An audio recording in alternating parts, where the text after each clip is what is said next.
Hola, ¿qué tal? Bienvenidos nuevamente a este espacio de aprendizaje y desarrollo.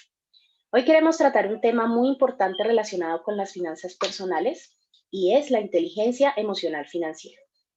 Empecemos por decir que tenemos inteligencia emocional financiera cuando contamos con las capacidades financieras, es decir, cuando tenemos la capacidad de tomar decisiones acertadas en relación a nuestras finanzas y administrar efectivamente estos recursos para lograr nuestras metas. Las capacidades financieras se desarrollan a partir del conocimiento que tengamos sobre conceptos financieros, pero el conocimiento no es suficiente, también involucra un comportamiento financiero y esto tiene que ver con nuestras posturas en la toma de decisiones en momentos de crisis o en momentos de abundancia que nos permite ser también asertivos. Pero también hablamos del desarrollo de habilidades. Es necesario trabajar en varias habilidades y aptitudes que nos permitan contar con herramientas y hacer uso adecuado de ellas para administrar correctamente nuestros recursos financieros. Cuando todos estos elementos están juntos, entonces podemos decir que una persona tiene capacidades financieras y esto redunda en un mejoramiento de la calidad de vida y bienestar financiero para las personas y las familias. ¿Y cómo desarrollamos nuestra inteligencia emocional financiera? Además de tener el conocimiento, tener una postura en cuanto al comportamiento y unas habilidades, también es necesario trabajar en las 4 dimensiones del ser. Y aquí tenemos que la primera dimensión es la dimensión física, donde trabajamos todos los conceptos, nuestro conocimiento, hacemos uso de las herramientas para dar una buena administración al dinero. Sin embargo, esta dimensión no es suficiente para tener inteligencia emocional financiera. También tenemos la dimensión mental, y aquí vamos a hablar de un tema interesante, que son los bloqueos mentales, todo lo que tiene que ver con las creencias limitantes en relación al dinero, que pueden llegar a influenciar mis decisiones para tener buenos o malos resultados financieros. Hablamos también de la dimensión emocional.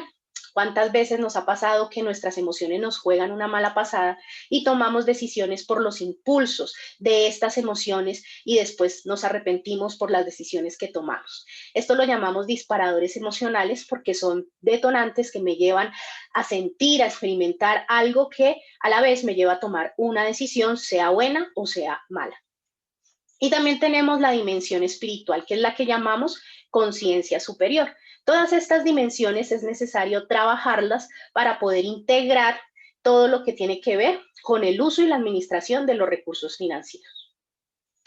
Y hoy queremos hablarles específicamente sobre el tema de bloqueos mentales y disparadores emocionales que tienen que ver con el yo interno. Tal vez pues más adelante podemos trabajar las herramientas que tienen que ver con lo físico, pero si hay temas internos que no se solucionan, tal vez no sea suficiente el tener mucho conocimiento, incluso el tener habilidades. Es necesario también trabajar en nuestro interior. Y vamos a ver cómo se crean esos bloqueos mentales, esas creencias limitantes que en algún momento llegan a ser argumentos en mi pensamiento.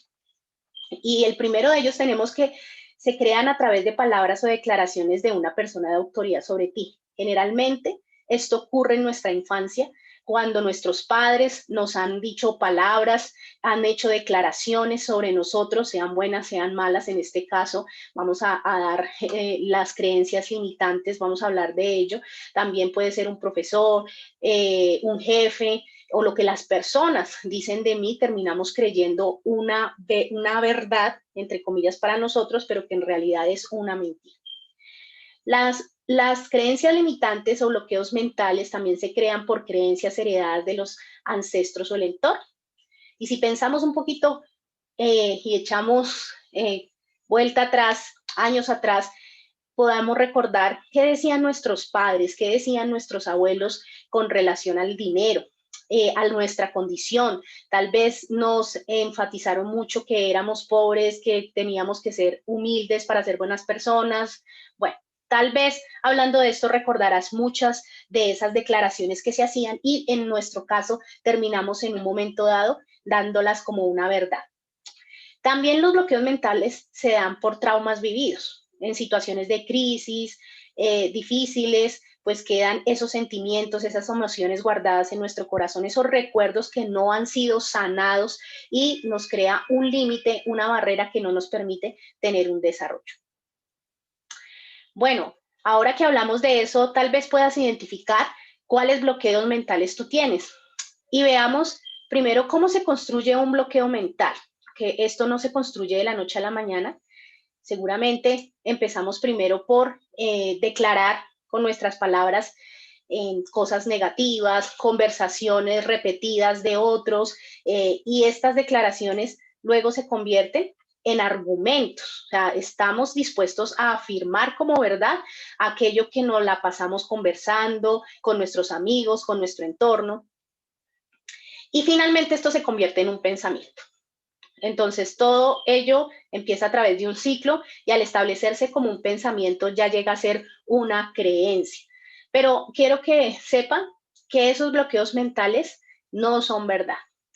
Muchos de ellos son mentiras, son paradigmas que nosotros mismos nos hemos creado y que porque son mentiras podemos anularlos como a través de una verdad. Y entonces aquí quiero entrar a un tema sobre cómo se destruye un bloqueo mental. Y para empezar es necesario crear una frase empoderadora, unas declaraciones distintas, unas argumentaciones distintas para que mi pensamiento sea transformado. Y quiero compartirles un pasaje bíblico que me encanta sobre este tema. Dice, no os conforméis a este siglo, sino renovaos por medio de la transformación de vuestro entendimiento. Y aquí la invitación es a que no nos conformemos a lo que la gente tal vez comúnmente prefiere hacer o decidir, o prefiere seguir con ese pensamiento y no romper tal vez con esas barreras o con esas limitaciones que existen, sino que aquí la invitación es a que nos transformemos. ¿Y cómo? En la renovación de nuestro entendimiento. Fíjense que todo empieza por los pensamientos. Y ese es el primer paso para dar un vuelco incluso a nuestra vida financiera.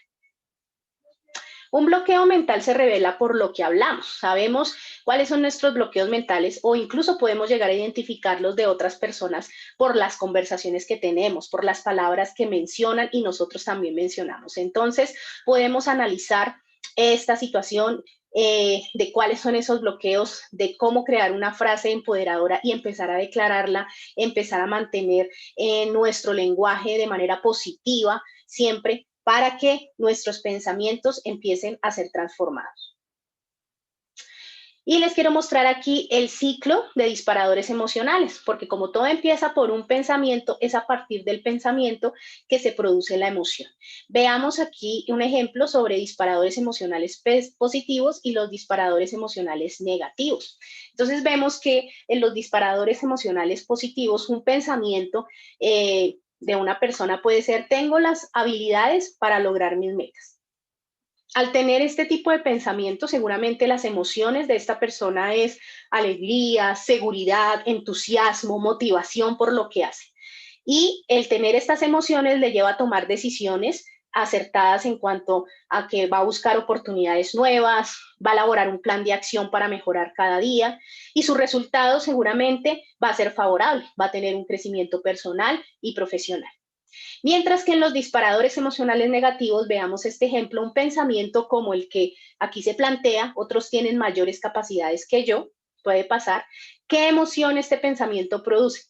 Seguramente la emoción es frustración, incapacidad, inseguridad, temores, y estas emociones llevan a la persona a tomar decisiones negativas, decisiones erradas, como por ejemplo conformarse con lo que llegue y no buscar nuevas oportunidades porque da por hecho que no van a resultar favorables para él.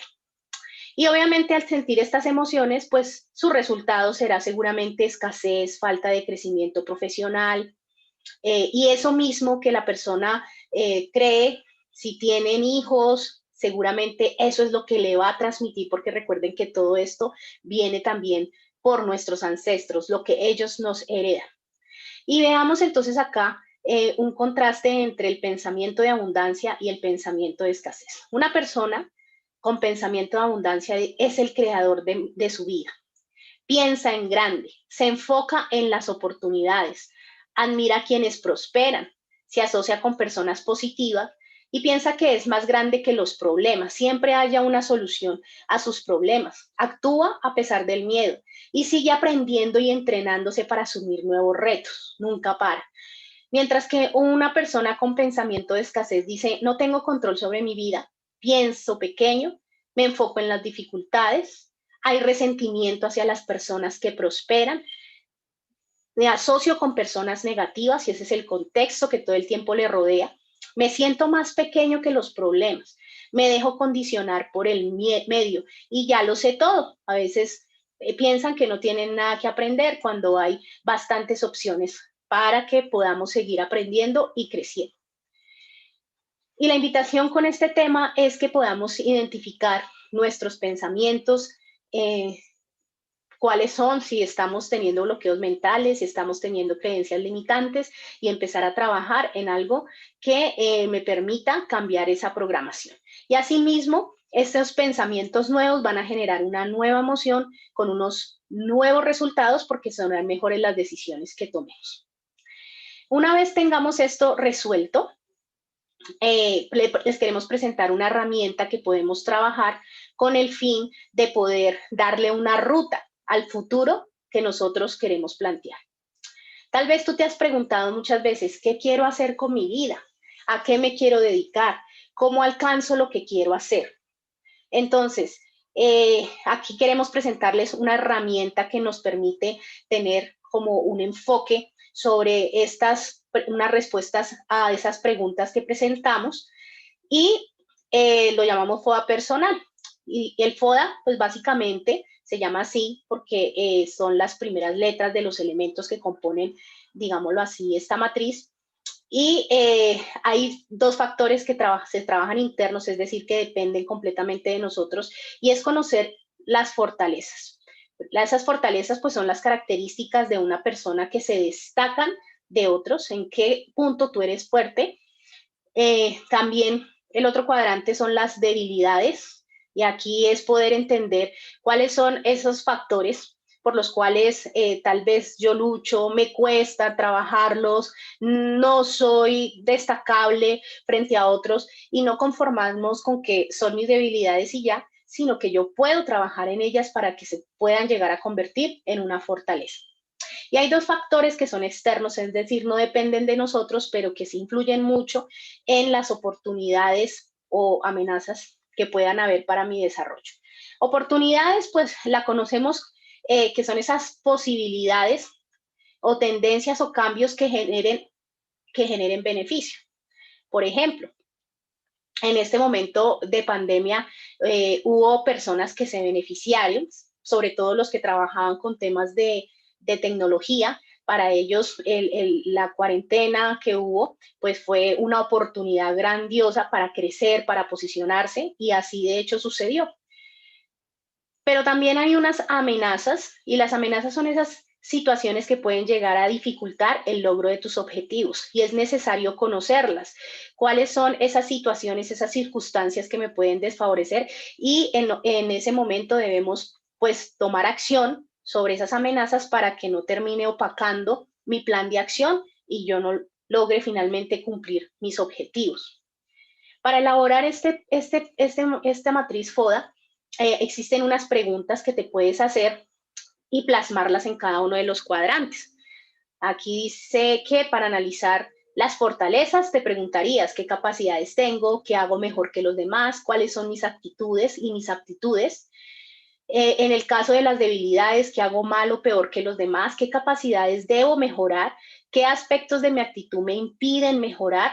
Y aquí se trata de ser muy sinceros en esta parte interna, porque pues recuerden que es lo que depende de mí. Entonces es importante que podamos ser honestos en estas respuestas. Aquí lo puedes usar en la matriz que en esta página se encuentra, basado en estas preguntas. Y para los factores externos, conociendo las oportunidades que actualmente existen, te puedes preguntar cuáles son las circunstancias y cómo puedo aprovecharlas, qué cambios tecnológicos o sociales pueden beneficiarme, qué aspectos externos del sector económico donde me quiero desempeñar pueden ayudarme en mis objetivos.